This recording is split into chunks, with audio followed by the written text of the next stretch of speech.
Portland, Oregon has become a national flashpoint, with nightly protests drawing attention across the country.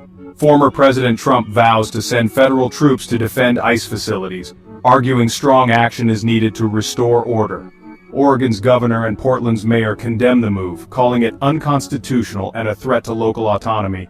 Critics warn of escalating tensions, while supporters say federal intervention is needed to restore peace. Legal challenges are mounting as the nation watches Portland's standoff over protest, policing, and federal power.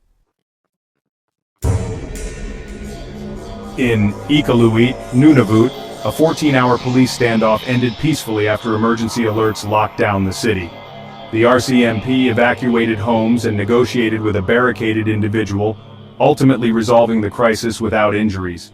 The community is relieved, but questions remain about what sparked the ordeal. An investigation is underway.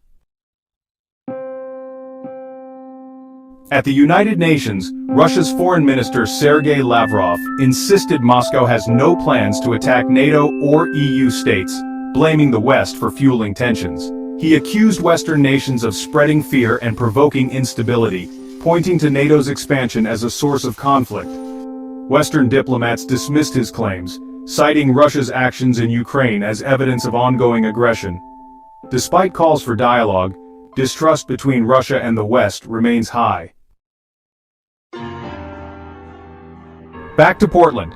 President Trump has reportedly authorized the use of full force by federal troops, invoking the rarely used Insurrection Act to justify the deployment. This move marks a significant escalation in the federal response to ongoing protests, signaling the administration's determination to restore order, even if it means bypassing local authorities. Critics warn this sets a dangerous precedent, blurring the line between military and civilian authority. Many legal experts argue that such actions could undermine democratic norms and erode public trust in government institutions. Civil liberties groups and state officials are preparing legal challenges, calling the move unconstitutional.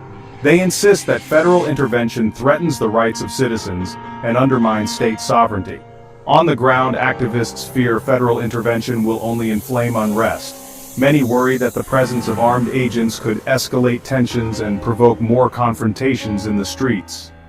The legal and political fight is just beginning, with both sides preparing for a prolonged and contentious battle over the limits of federal power.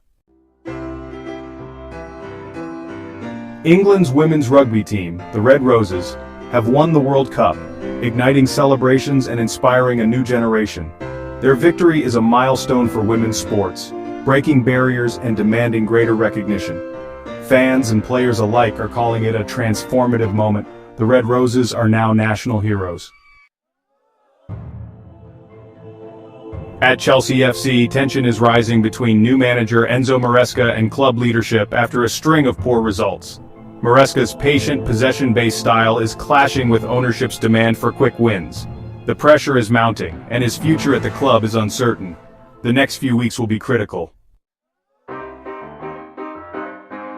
Crystal Palace stunned Liverpool with a tactical masterclass, dealing a major blow to Liverpool's title hopes. Under manager Oliver Glasner, Palace's unbeaten run continues, transforming them into a formidable side. Liverpool's defensive weaknesses were ruthlessly exposed. The Premier League's unpredictability is on full display.